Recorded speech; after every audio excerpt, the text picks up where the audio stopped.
సౌలు కుమార్తె మీకాలు దావీదు తన ఇంటిలో ఉన్నప్పుడు దావీదును చంపుటకు సౌలు తన దూతలను పంపెను. ఆ రాత్రి మీకాలు దావీదు ప్రాణమును రక్షించుటకు కిటికీ గుండా దావీదును దింపి అతడు తప్పించుకొని పారిపోవుటకు సహాయం చేసెను. తర్వాత మీకాలు ఒక గృహదేవతను బొమ్మను తీసి మంచం మీద పెట్టి మేకబొచ్చు తలవైపున ఉంచి దుప్పటితో కప్పివేసెను. దావీదు రోగి అయి ఉన్నాడని చెప్పినప్పటికీ సౌలు అతనిని చంపుటకు ప్రయత్నించెను. మీకాలు ఆ దినమున దావీదు ప్రాణమును రక్షించెను.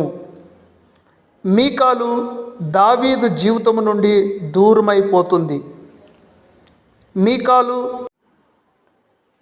తన తల్లిదండ్రుల మాట విని వేరొక వ్యక్తిని వివాహము చేసుకుంటుంది.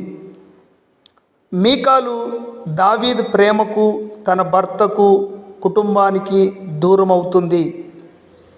మీకాలు దావీదు ఇంటి వారికి దూరం అవుతుంది. అయినప్పటికీ దావీదు మీకాలును తిరిగి మరలా రప్పించుకుంటాడు. మీకాలు మరణమగు వరకు పిల్లలు లేకుండెను, సంతానము లేకుండెను. దావీదును తృణీకరించినందుకు ఆమె జీవితములో సంతానము లేకుండా పోయింది.